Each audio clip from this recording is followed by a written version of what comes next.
Penderitaan bagian ketiga. Pada minggu-minggu sebelumnya kita telah belajar dari firman Tuhan bahwa yang pertama, penderitaan dapat mendorong pertumbuhan kedewasaan rohani kita untuk mempersiapkan kita kepada panggilan kita. Yang kedua, penderitaan dapat membawa kita kepada kesempatan yang lebih baik. Yang ketiga, penderitaan menjadi kesempatan untuk membuktikan integritas kita, kejujuran kita, ketulusan hati kita, karakter kita.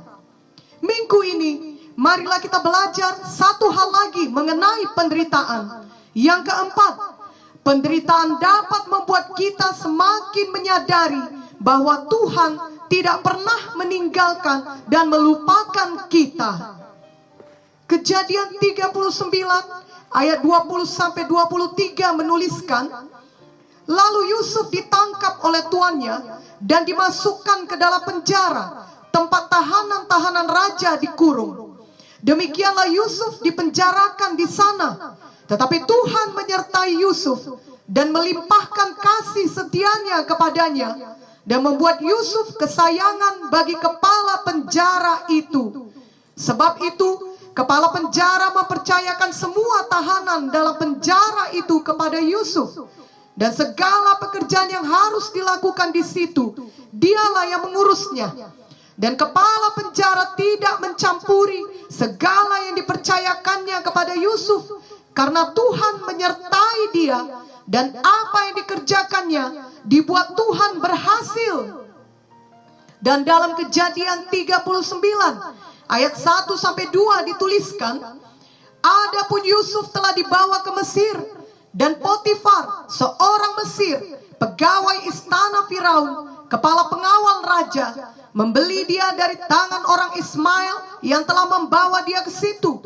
Tetapi Tuhan menyertai Yusuf sehingga ia menjadi seorang yang selalu berhasil dalam pekerjaannya.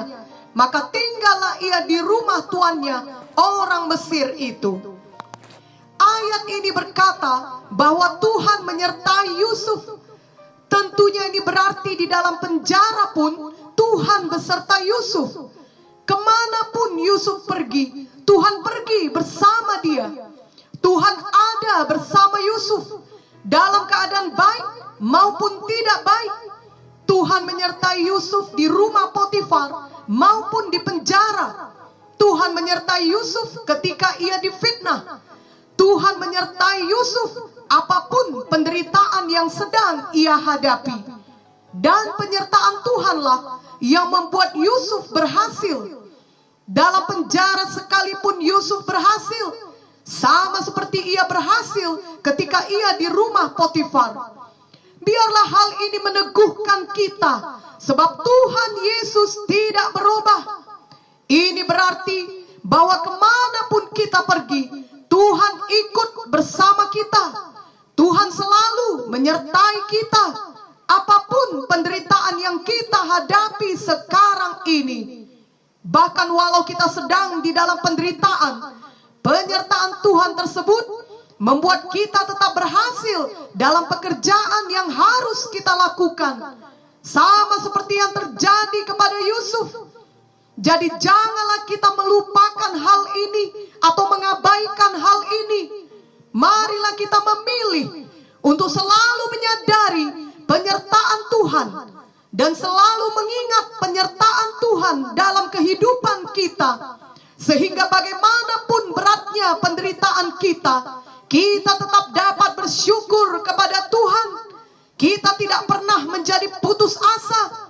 Sebaliknya kita tetap mempunyai iman, dan kita tetap mempunyai nyanyian di dalam hati kita dan di dalam mulut kita. Amin. Ingatlah Ibrani 13 ayat 5b sampai 6 yang berkata, aku sekali-kali tidak akan membiarkan engkau, dan aku sekali-kali tidak akan meninggalkan engkau. Sebab itu dengan yakin kita dapat berkata, Tuhan adalah penolongku, aku tidak akan takut. Apakah yang dapat dilakukan manusia terhadap aku? Sesungguhnya penderitaan tidak dapat memisahkan kita dengan Tuhan, tetapi dosa kita yang tidak kita akui dan tidak kita tinggalkan, itulah yang dapat memutuskan persekutuan kita dengan Tuhan.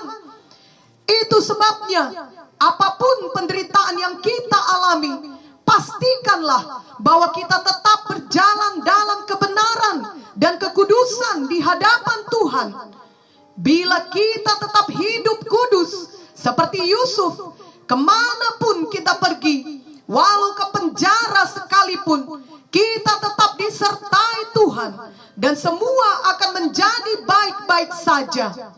Tuhan pasti memelihara kita, melindungi kita, memimpin kita langkah demi langkah, dan akan menyampaikan kita kepada rencananya yang ajaib. Seperti halnya dalam kehidupan Yusuf, adalah mustahil ia dapat keluar dari penjara itu dan kemudian langsung diangkat menjadi penguasa di Mesir. Sebenarnya ia bahkan tidak memiliki jaminan kapan ia dapat keluar dari penjara, sebab ia dimasukkan ke sana bukan karena kesalahannya. Situasi yang dihadapi Yusuf sangatlah pelik.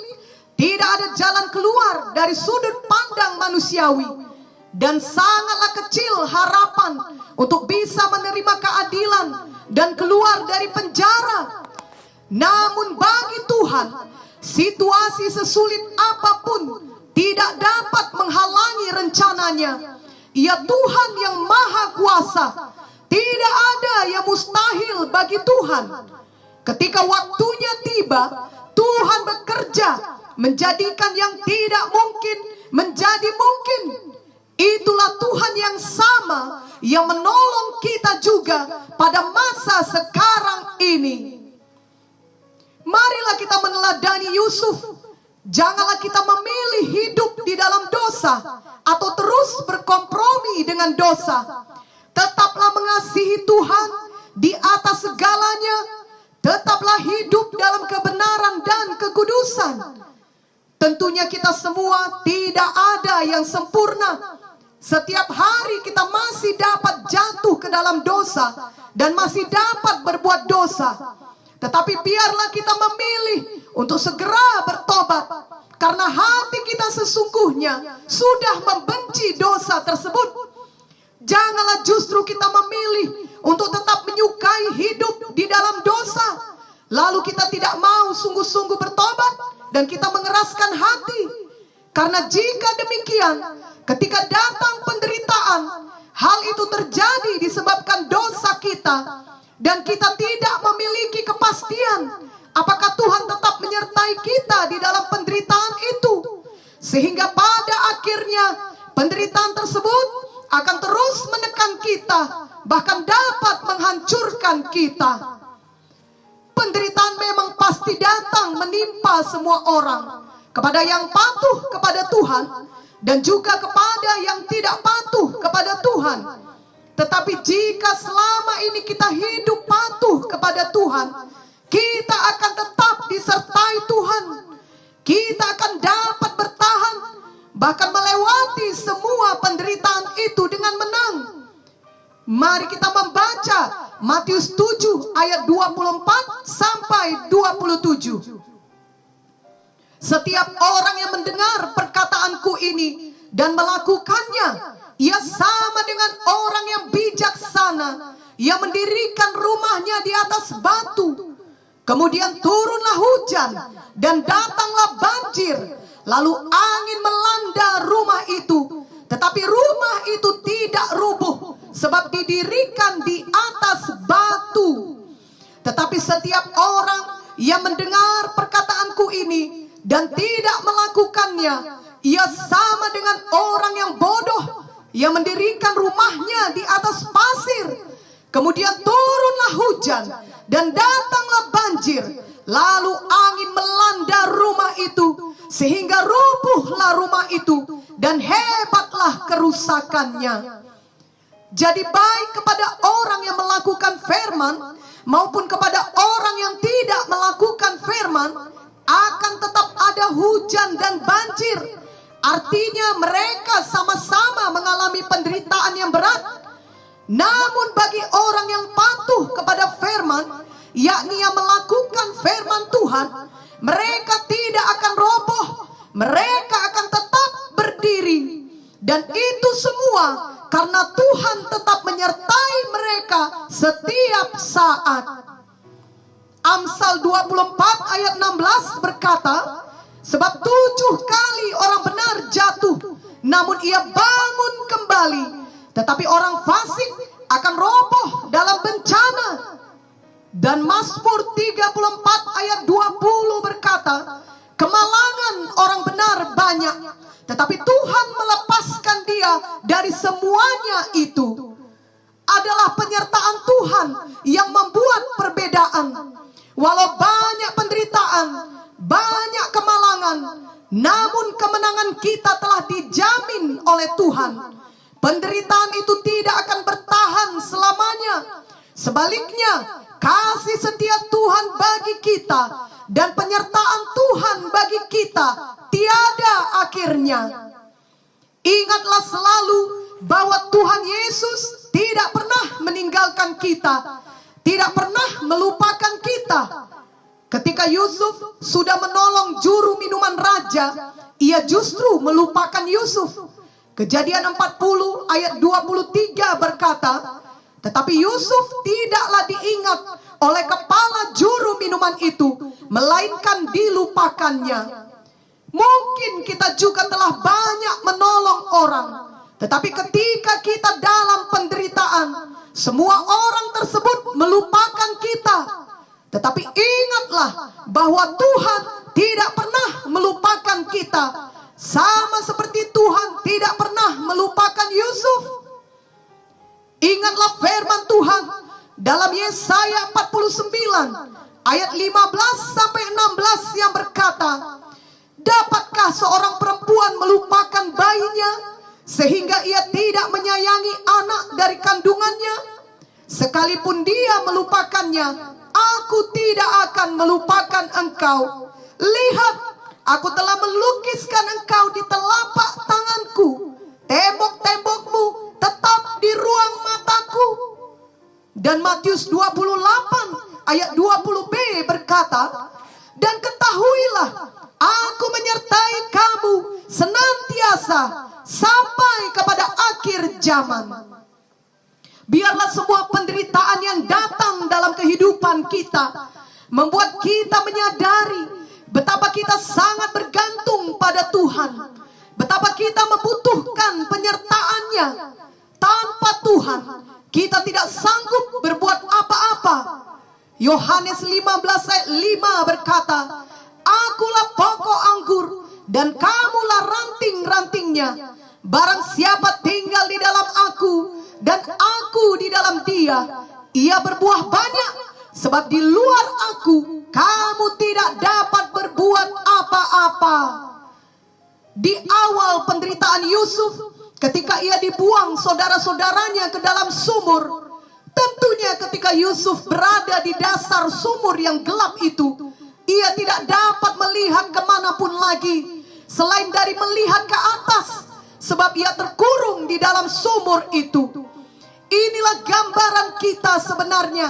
Kita hanya perlu melihat ke atas, yakni berharap kepada Tuhan saja, berharap kepada penyertaan-Nya, kesetiaan-Nya, kasih-Nya, dan kuasa-Nya yang hebat atas kita. Amin. Pada suatu poin atau titik dalam hidup ini, setiap orang akan mendapat pengalaman sumur bagi dirinya, di mana ia telah sampai ke dasar paling bawah. Ia dihancurkan, ditekan, dihabisi, dan satu-satunya yang dapat ia lakukan adalah berharap kepada Tuhan dan berseru kepada Tuhan. Ingatlah bahwa ketika kita berseru kepada Tuhan, maka Tuhan akan menjawab seruan kita. Mazmur 50 ayat 15 berkata, berserulah kepadaku pada waktu kesesakan, aku akan meluputkan engkau dan engkau akan memuliakan aku. Biarlah kita tetap mengingat bahwa dimanapun kita, apapun penderitaan yang kita alami, Tuhan Yesus tetap setia. Tuhan Yesus ada di sana bersama dengan kita. Biarlah penderitaan tidak membuat kita lari dari Tuhan, justru membuat kita lari kepada Tuhan, membuat kita semakin menyadari Tuhan tidak pernah meninggalkan kita. Biarlah penderitaan membuat kita semakin bergantung sepenuhnya kepada Tuhan dan berharap hanya kepada Tuhan saja. Mazmur 33 ayat 18 sampai 19 berkata, sesungguhnya mata Tuhan tertuju kepada mereka yang takut akan Dia, kepada mereka yang berharap akan kasih setianya, untuk melepaskan jiwa mereka daripada maut dan memelihara hidup mereka pada masa kelaparan. Mazmur 147 ayat 11 berkata, Tuhan senang kepada orang-orang yang takut akan Dia, kepada orang-orang yang berharap akan kasih setianya. Dan memang Tuhan tidak akan pernah membiarkan penderitaan yang kita alami sampai melebihi batas kemampuan kita. Bahkan walau orang bermaksud jahat kepada kita, sampai hendak membunuh nyawa kita sekalipun, bila memang belum waktunya, maka hal itu tidak akan dapat terjadi. Inilah yang terjadi kepada Petrus, yakni ketika Raja Herodes hendak membunuh dia, dia dimasukkan ke dalam penjara dengan tujuan akan dibunuh. Mari kita membaca Kisah Para Rasul 12 ayat 1 sampai 11. Kira-kira pada waktu itu Raja Herodes mulai bertindak dengan keras terhadap beberapa orang dari jemaat. Ia menyuruh membunuh Yakobus, saudara Yohanes, dengan pedang. Ketika ia melihat bahwa hal itu menyenangkan hati orang Yahudi, ia melanjutkan perbuatannya itu dan menyuruh menahan Petrus. Waktu itu hari raya roti tidak beragi. Setelah Petrus ditangkap, Herodes menyuruh memenjarakannya di bawah penjagaan 4 regu, masing-masing terdiri dari 4 prajurit. Maksudnya ialah supaya sehabis Paskah ia menghadapkannya ke depan orang banyak. Demikianlah Petrus ditahan di dalam penjara, tetapi jemaat dengan tekun mendoakannya kepada Allah. Pada malam sebelum Herodes hendak menghadapkannya kepada orang banyak, Petrus tidur di antara 2 orang prajurit, terbelenggu dengan 2 rantai. Selain itu, prajurit-prajurit pengawal sedang berkawal di muka pintu. Tiba-tiba berdirilah seorang malaikat Tuhan dekat Petrus, dan cahaya bersinar dalam ruang itu. Malaikat itu menepuk Petrus untuk membangunkannya. Katanya, bangunlah segera. Maka gugurlah rantai itu dari tangan Petrus. Lalu kata malaikat itu kepadanya, ikatlah pinggangmu dan kenakanlah sepatumu. Ia pun berbuat demikian. Lalu malaikat itu berkata kepadanya, kenakanlah jubahmu dan ikutlah aku. Lalu ia mengikuti malaikat itu keluar, dan ia tidak tahu bahwa apa yang dilakukan malaikat itu sungguh-sungguh terjadi. Sangkanya ia melihat suatu penglihatan. Setelah mereka melalui tempat kawal pertama dan tempat kawal kedua, sampailah mereka ke pintu gerbang besi yang menuju ke kota. Pintu itu terbuka dengan sendirinya bagi mereka. Sesudah tiba di luar, mereka berjalan sampai ke ujung jalan, dan tiba-tiba malaikat itu meninggalkan dia. Dan setelah sadar akan dirinya, Petrus berkata, sekarang taulah aku benar-benar bahwa Tuhan telah menyuruh malaikatnya dan menyelamatkan aku dari tangan Herodes dan dari segala sesuatu yang diharapkan orang Yahudi. Jadi di dalam penderitaan, Petrus tetap tenang.